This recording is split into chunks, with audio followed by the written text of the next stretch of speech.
Hello and welcome to the Emerging Litigation Podcast. I'm your host, Tom Hagy. We're going to start off this discussion with a few grim statistics, and I won't give you too many because it gets dark.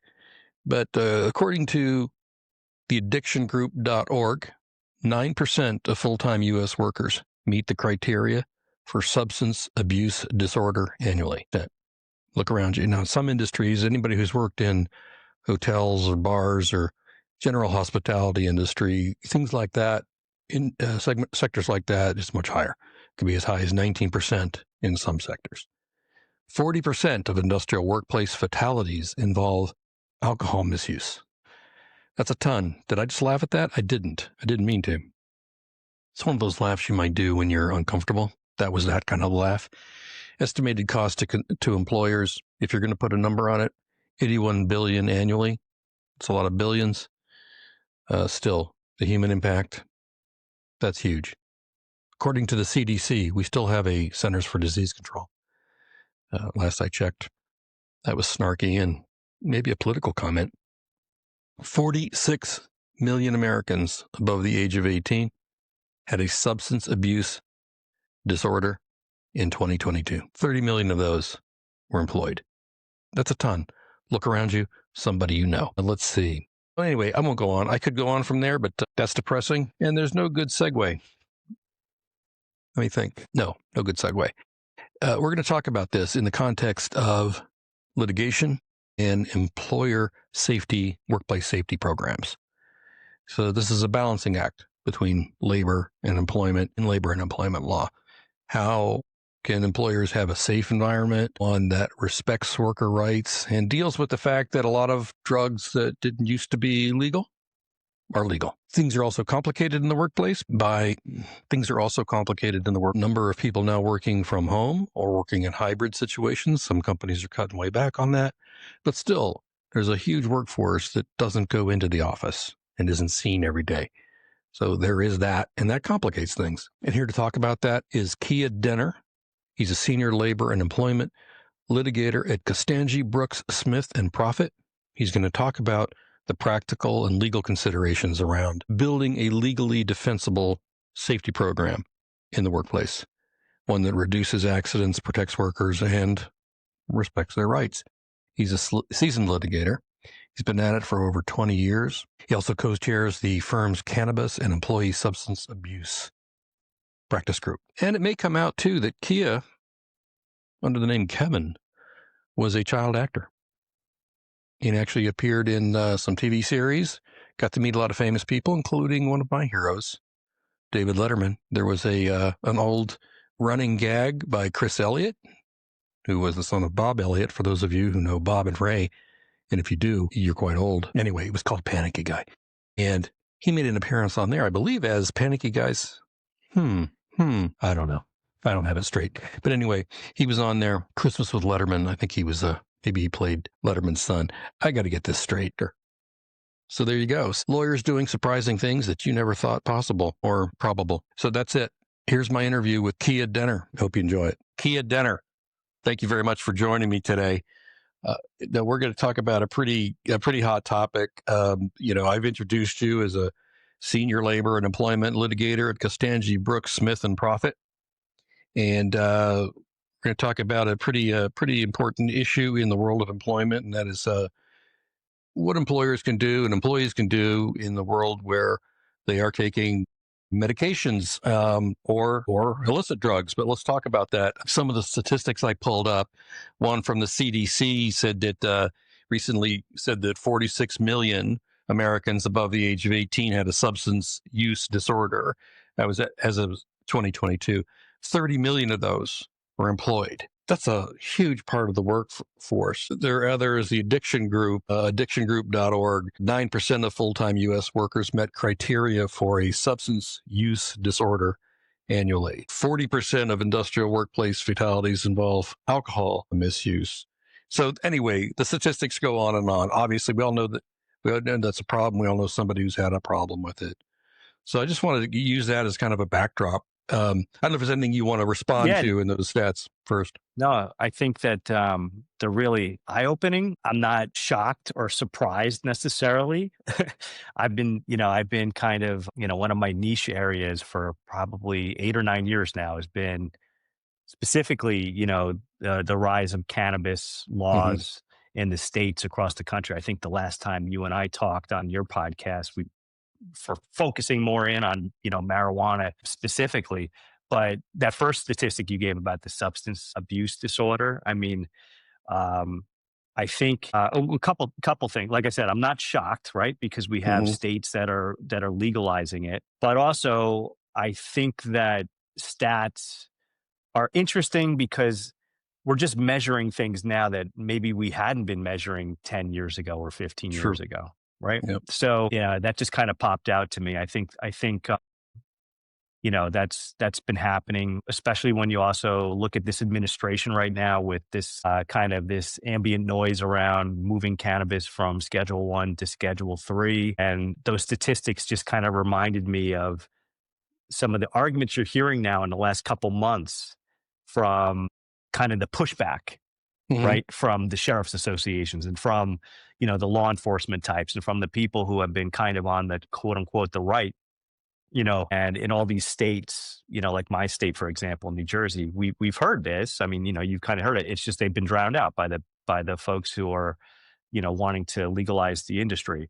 So, and then when you look at those types of stats, you think to yourself, like, all right, well, was this just always there because the people who wanted to use cannabis were using cannabis and there really hasn't been a fundamental change in the way employees maybe are using off duty illicit drugs? Right. Maybe now we're just picking it all up, right? And we're learning how to, categorize it. Yeah, I think that's true. That's true with a lot of things. I wonder, without knowing anything, if ADHD is something like that. I mean, I'm a formally diagnosed ADHDer, but talking to my kids were growing up, it seemed like every other kid had ADHD. So who knows? Yeah. But go ahead. Well, no, I was going to say that that actually reminded me of maybe this is a kernel where I just got that from was that the whole RFK Jr. autism stuff. Hmm. And Right. when they're looking at that, right, and they're saying, well, look, autism has exploded. And then you have other people saying, no, we're Right. just more aware of it now, Yeah. right? Like a kid, a 12-year-old 30 years ago was just maybe being labeled as uncooperative or acting out, whereas Right. now they're being labeled with ASD, right? Right. And so it doesn't mean that, the vaccines are causing this necessarily. Again, I'm not an expert on this, but these are the arguments that I was seeing. It's basically we're just picking up more data, you Yeah. know. Yeah. Yeah.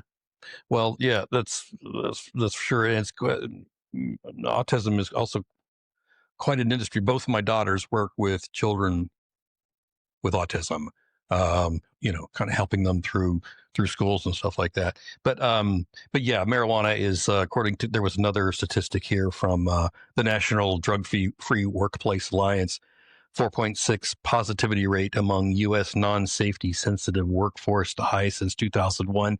Marijuana is the most commonly detected drug. So yeah, it's catching on Again, big time. not surprised at all on that, right? Because Yeah. and this is something that I would get from clients a bunch, kind of maybe segueing us into, our discussion today Yeah. about, workplace use. And I think, you know, use in the workplace is not so. I mean, we all understand that even with the changing laws, like you're not supposed to come to work, impaired on marijuana Right. or any opiate or any substance. Hmm. Even though there's 20 some odd states or, whatever the count is up to now that have job protections for legal off-duty cannabis use, it's just like it sounds. It's off-duty. Right. It's protecting what people do on their own time, not on work time. And if they're doing it on work time, as an employer, you still have the ability to obviously prohibit that. And, you want to make sure that your organization is kind of set up with best practices to try to figure out how to how to deal with that. But Right. therein lies the rub, because trying to figure out whether somebody's impaired with cannabis or opiates or any other kind of illicit drugs is difficult depending upon which drug you're talking about. I mean, Mm, alcohol, it's pretty simple, right? Because we have breathalyzers and we can right. pick up, and we all know that technology. It's been around for 30, 40 years. Like it's been tested in the courts for the most part, and we understand what a point oh 0.08 means versus a point oh 0.02. And most people actually even understand that they can drink a beer, or they kind of know Yeah. just kind of intuitively like what their limits are. Yeah. But when it comes to other drugs, it's much more difficult. And some of these drugs stay in your bloodstream for longer or shorter periods, or something like cannabis, where the prevailing urinalysis tests are basically only picking up the waste product that had the chemical signature of the cannabis that no longer gets you high, but that waste product signal is binding to your fat tissue. And so when you take a test, it could be picking up use from 30 days ago, for Uh, example. wow. Yeah.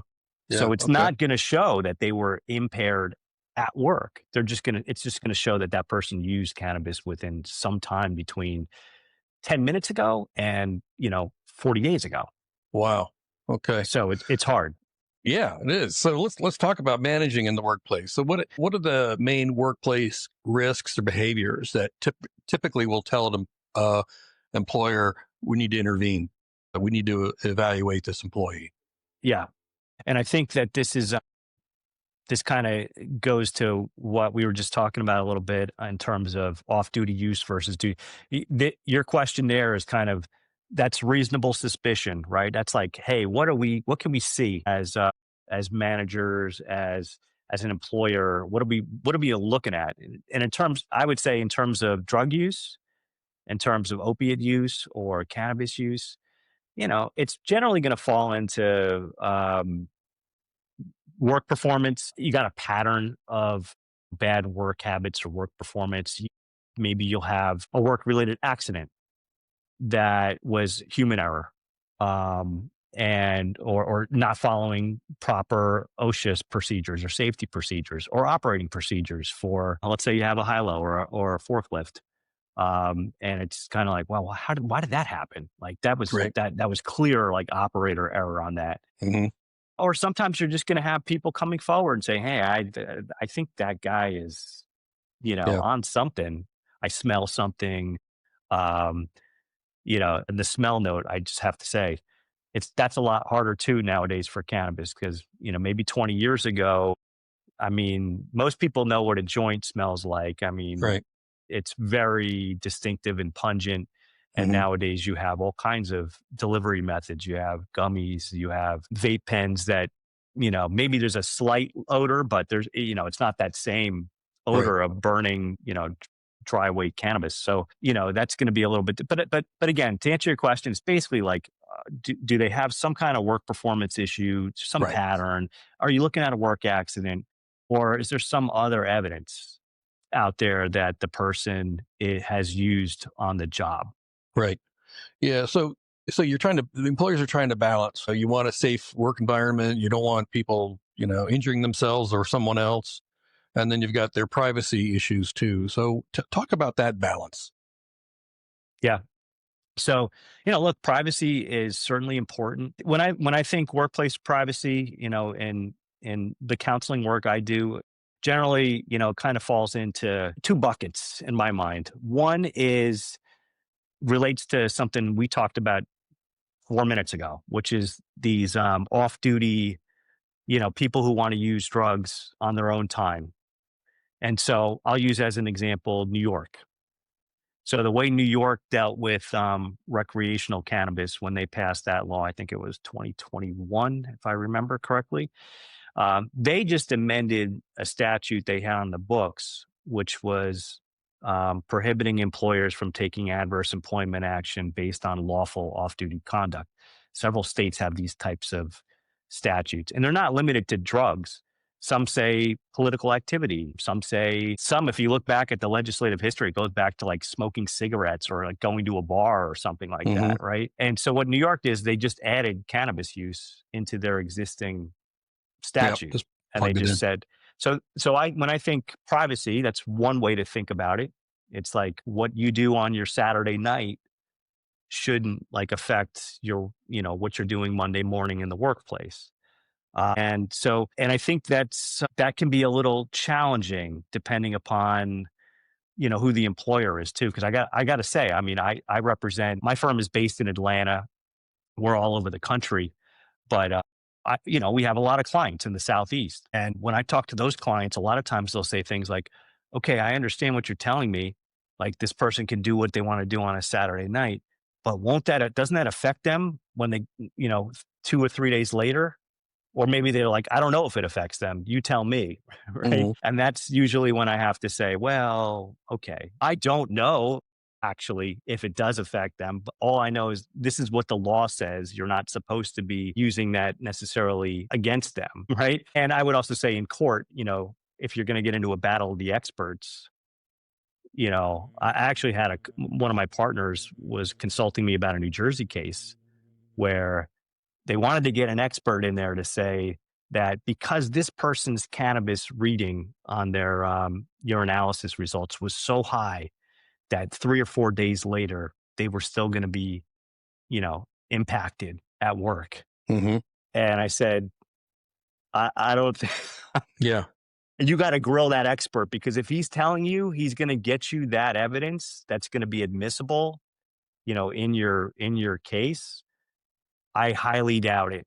I highly doubt it because I would have heard of I would have heard Yeah. of that. Yeah. You're it just doesn't exist.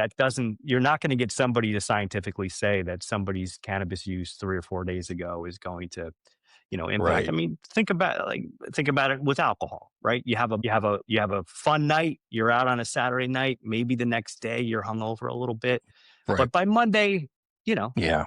you're Yeah. at The work. effects do dissipate. Right. They do go away. So one other thing, I said there was two buckets. One in my mind is that, and Sure. then the other one is when you talk privacy, you talk just generally about the Americans with Disabilities Act, the Right. ADA, and generally what that says is that when you're talking about medical information, it has to remain confidential, and you have to store that information in a separate file. You usually want to keep that under lock and key, but that just kind of underscores that these kinds of just like somebody's, genetic proclivities and anything, right? Hmm. They're going on FMLA. They have a serious health condition, like all of those types of diagnoses. Or somebody has a disability. They've asked for a reasonable accommodation, and now we have to engage in the interactive process with them. And as part of that, we're able to get some medical information from their healthcare provider.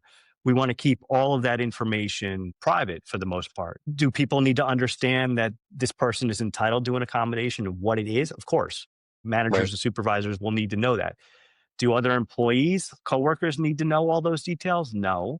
Right. Hmm. And so that's the kind of stuff that when we do training for managers and supervisors, we really stress that's part of the privacy umbrella. Right. Okay. Well, we'll talk about the components of a safety or assessment program that'll comply with the ADA and the Rehabilitation Act, and talk about where employers often go wrong when trying to create Yeah. safety policies. Right.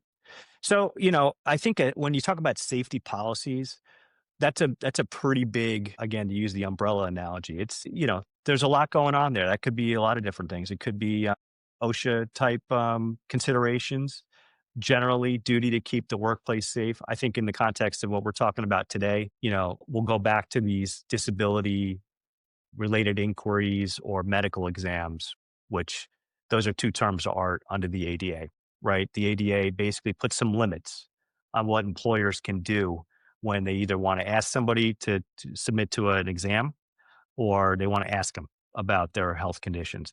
And so your question was, what should we really be looking at if you want to build a good program, right? That's compliant.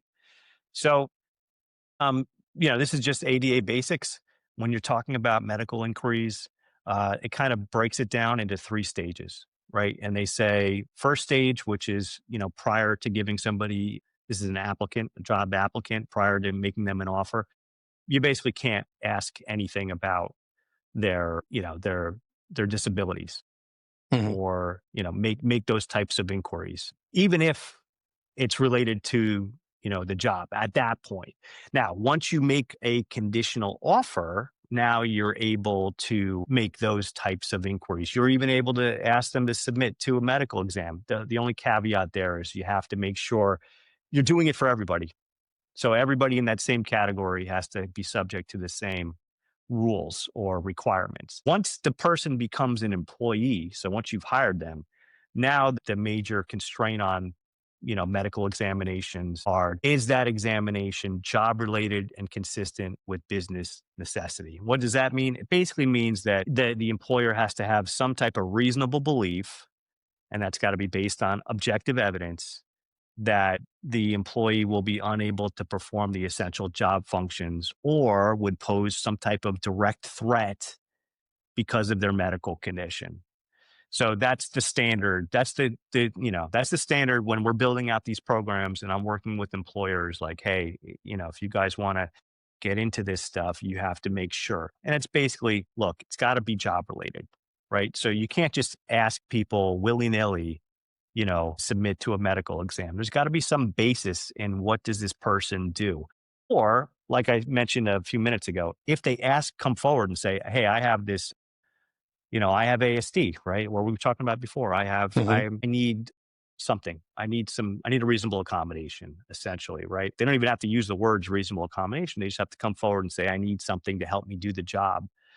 Then at that point, of course, the employer can ask for additional information. They can ask for medical facts. They can ask for what they need in order to comply with the law. So, kind of what when you're building out the program, that's what I would say you want to really look for. Any safety program, any assessment program. By the way, I don't even really want to get too far into, I mean, there's a whole nother topic of like screening tests. But Hmm. we don't really need to Yeah. get there. But it's kind of the same standard. It's like, Yeah. if you're gonna make this test, is it job related? Right? Is this type of a test job? You remember, right? Like a cop, a police officer, they'll have physical requirements. They got to do Sure. this, right? It's got to be Right. related to the job. So I think now the second part of your question was, where do they go wrong, right? What's the pitfalls here? I mean, I guess what I see a bunch is when the questions that they're asking aren't really, so related to the job they're tethered in there. And then confidentiality, I think, is another major pitfall that we see all the time, is that people are not, I mentioned a second ago, you're supposed to, any of this information you get, you're supposed to file it away separately.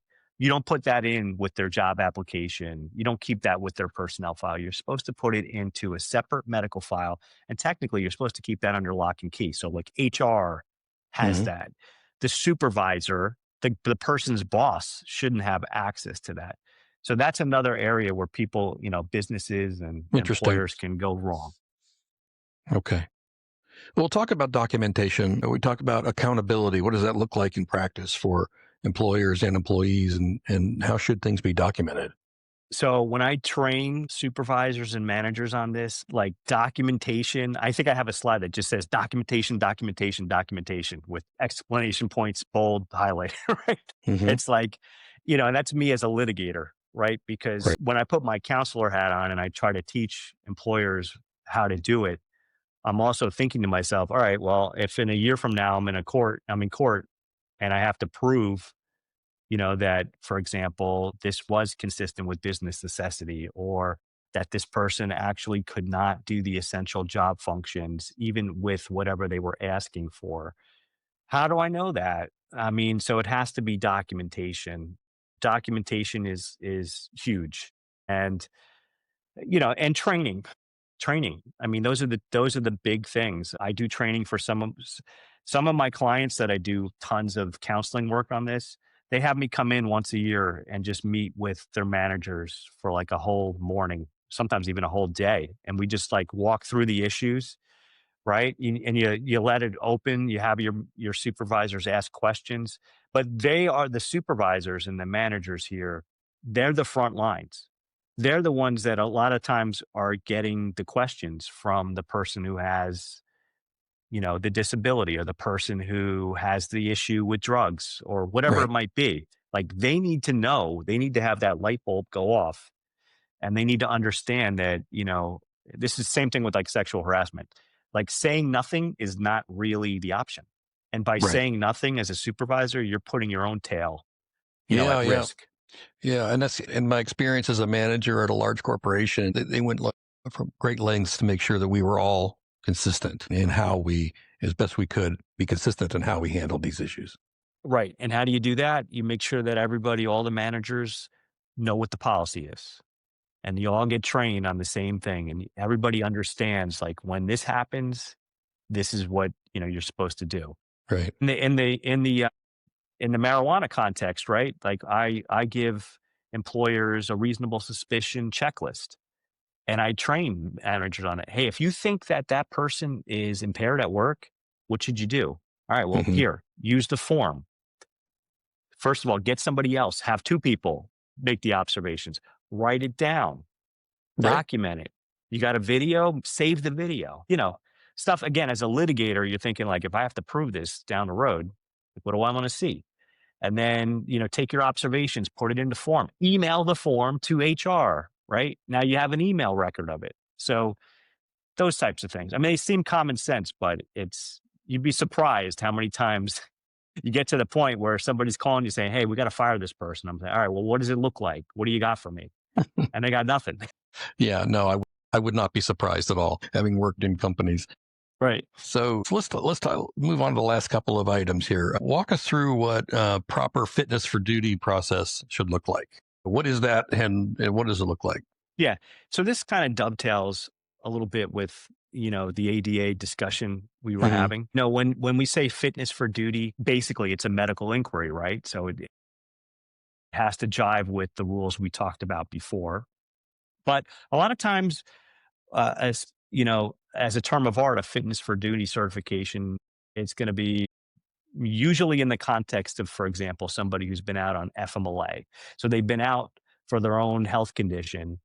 And the FMLA regulations specifically allow employers to get a fitness for duty certification before they can return to work. So that's kind of a built-in process. And if you use the Department of Labor's forms, the 381, 382, 380, these are the DOL FMLA forms. They kind of have sections in there. Check the box if you require a fitness for duty certification. So, one thing when we're talking about leaves, and then ability to come back to work, is you do want to make sure your paperwork is in order, because the regs, while they say you're allowed to get a fitness for duty cert, they say you have to tell them that you're going to require that. Right now, the good news is if you just use the government forms, all that secret sauce is already in the form.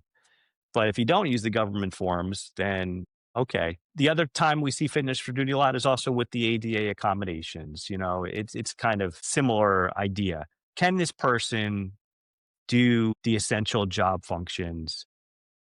And are they ready to come back to work with or without an accommodation? And, what do we need to see in order to make sure we're good with that? I mentioned before direct threat, right? Like as an ADA concept, you just want to make sure that somebody can come back. They can do the essential job functions. They're not going to put themselves or coworkers or customers or anybody else at risk. And I will say that in the context of drug use, because that's kind of been our underlying theme here today, sometimes if you have a policy about substance abuse policy, which I highly recommend if you're going to be in an industry where you're going to think about drug testing, or you just want to have a good safety program, you might have in your policy something that says, hey, if you voluntarily come forward and you say that you want to get treatment, we will work with you on that. However, if you go and get treatment, we're going to subject you to a test, a post-treatment test.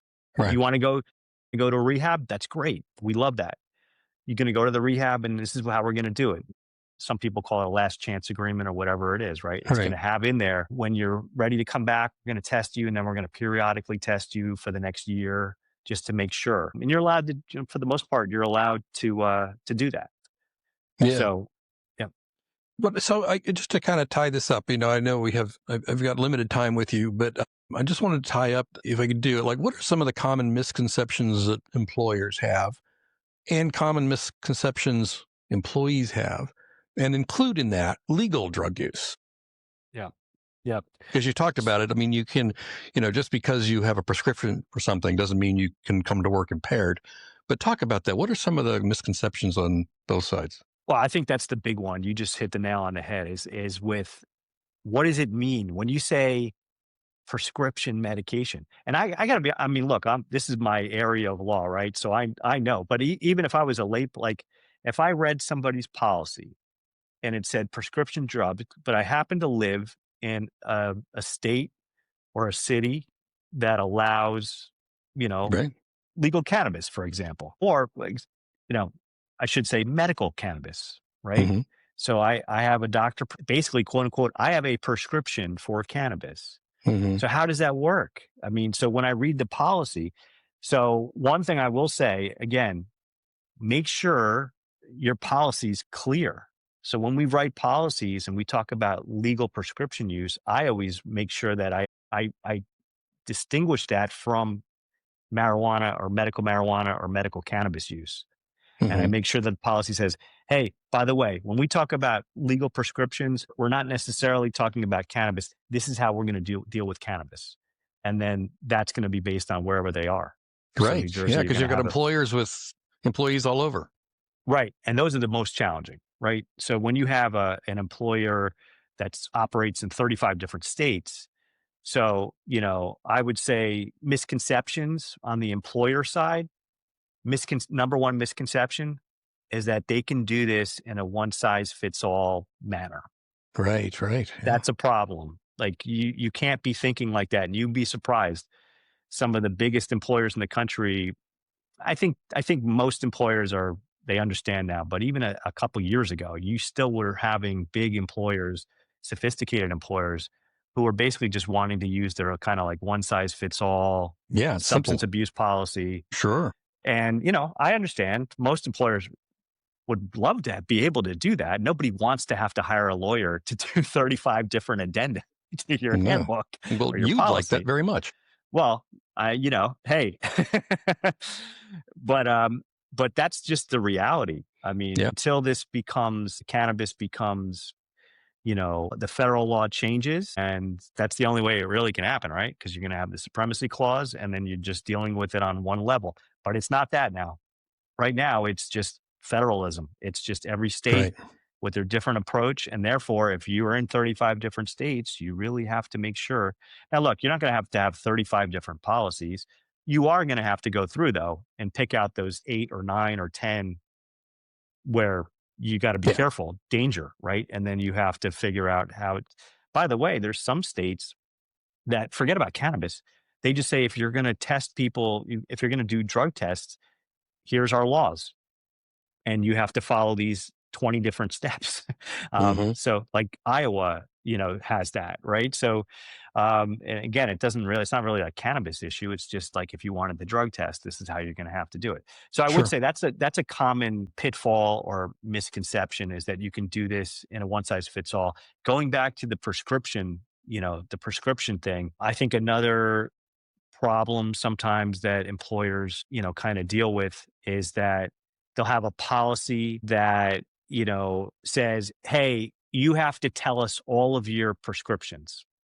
Mm-hmm. You can't do that under the ADA. You can't ask for, hey, give us all your legal prescriptions if it's not job related. Yeah. And that Okay. goes for a lot of things. I was at a Yep. podcast with another employment lawyer. It's like she mentioned that there was an employer who was asking people's religious affiliations. Yep. Now, right. Now, if you have a legitimate, like non-discriminatory reason for that, or you have a Yeah. job, if it's related to the job, if Mm-hmm. somebody says, hey, I got to work on the Sabbath, but you're like, hey, look, this is an air traffic control position and you need to, like, right. So it's just kind of like common sense stuff. But that is something that sometimes you see. Again, job related is the key. When you're asking about, prescription medication, that's generally how you want to do it. And the EEOC guidance kind of goes through this. They give some helpful examples about it. It's kind of the ones you would think about: police departments, airline pilots, fire departments, like those types of things where somebody who's using even just like, pretty strong antidepressants or anti-anxiety that might have certain side Right. effects. those jobs are allowed to Psychotropics will be inquire. next, right? Yeah, well, absolutely. I mean, you're starting to see. I mean, this is relatively new in the last couple of years, but you're starting to see now psychedelics becoming, a little more mainline. I will say, kind of zooming back out, I mentioned before about this administration and how they're treating cannabis and this idea Hmm. whether it's going to go from Schedule 1 to Schedule 3. It's really interesting. I don't know. I don't even think President Trump knows what his views on it are. He mentioned back in August that they were going to come out with something in September. Here we are. It's now almost December. Hmm. So, in case you haven't noticed, there's a lot of other things going on in the world I have no that idea are what you're talking that about. are I don't. competing for his attention. I haven't seen that. I have to get a newspaper. Yeah, check it Yeah, out. yeah, no, I know. And yeah, that's right. And yeah, but it is funny how some of these things become, I mean, it's a whole other subject about politics in the workplace because and it's completely off topic, I realize. But I mean, as a journalist, I was trained, you only add something to a story if it's relevant to the story. Like that was the case with race. You don't identify somebody as this race or that race unless it's relevant to the story. Right. And the same, but now with judges, people say this was a Trump appointee, this was an Obama appointee.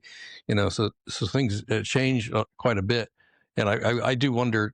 That's a whole separate podcast. Maybe we can do that. Is politics in the workplace.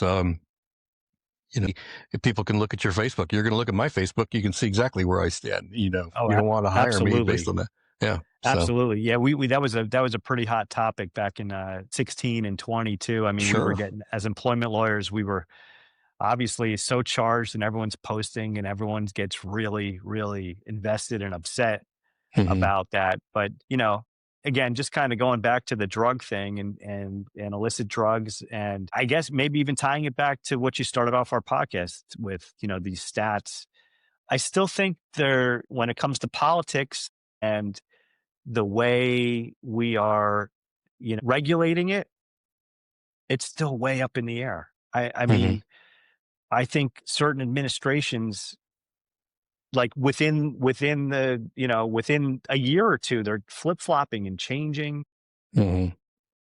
How does this person in the administration think about it? We don't know. What are we going to do? How does this person think about it? What does the president think about it? I mean, we had that with Yeah. Joe Biden too. It took, Biden really wasn't a huge cannabis proponent. And that goes back to, Right. 40 years No. ago, like where Yeah. he came from, even though his administration was probably very much, in line with the green wave type of Right. movement. Yeah. A lot of stuff is changing rapidly these days. The social norms and mores. I mean, Obama wasn't a fan of abortion, and then I think it was abortion or was it drug use. Anyway, Yeah. he changed his position on that, and people are going to do that over time. Yep. But with drugs in the workplace, I mean, it just just me saying that that sounds crazy. Who would want that? But you said the thing. A lot of it's common sense. I see a guy sometimes. I saw a guy a few weeks ago. He's out taking a tree down, the top of a tree down. He's way up there, way up there. I was just like, what is he doing? And there's a giant crane. He can't be high, man. I mean, Right. Right. not literally, but Well, and that's common sense for him and his coworkers. right. And I think that's probably one of our key takeaways here is that we can talk about all these things and medical inquiries. And, by the way, I should also just say, I didn't say it before, but when we talked about the ADA and medical inquiries, illegal drugs are not part of that. Right. So you can test, right? You can make these inquiries about illegal drug use outside of the scope of the ADA. You don't have to If accommodate for illegal use. correct. And one of the interesting things is if it ever gets off Schedule 1 completely and it gets off the schedules, that could change, right? That part of it could change. And the ADA jurisprudence around marijuana and cannabis, that will change when that happens. Not Hmm. necessarily if it goes to Schedule 3, but if it ever gets just completely off the schedule, descheduled, then we'll start to see some of that. And I think as employment lawyers, we can start to figure out what all that means, for all the Yeah. case law that we have. But again, I think the key takeaway here is, look, none of these laws, no states no employer that you work with in the United States is ever going to have to let folks be impaired on the job, right? Yep. That's just the key takeaway. It's like we're Makes never going to sense. have to do that, right? But the thornier issue and the hard ones to predict, depending upon where you are, is what happens on a Saturday night. How does that impact Monday morning? Right. Yeah. Yeah. And if you are having a wild Saturday night, don't put it up on the web. Right, exactly. think I think the younger generations my generation, I'm a late boomer. I'm like, thank God there wasn't cell phones and stuff. Many of us say that because we were all goofballs. And some of those pictures I would not want them. But, Yep, my daughters, now they're in their 30s, they grew up with, wait a second, I don't want to put this on here. They got more savvy about it yep, because they learned the hard way from even MySpace. Kids were yep. attacking each other that don't put stuff up there. It's forever. Yep, you can't put drug use on there, and certainly you can't put anything, associated with your company, also when you're Right. posting, Yeah. certainly if you're posting anything, tagging your company, tagging things like that, even with drinks, I would steer clear of that. Obviously the world we live in right now, everything can be, if the eye of Sauron, finds you like, and the focus comes on to you, you don't want that kind of attention. And as unfortunately, as we've seen, whenever that does happen, many times, the next thing you're going to read about within 12 hours, 24 hours is, oh yeah, now that person just got fired, Yeah. you know? So Yeah, that's good. Well, thank you very much, Keya. I think we hit everything. We certainly got a lot, and thank you for your patience and setting up the mic and everything. You sound great. yeah, no problem. I enjoyed it.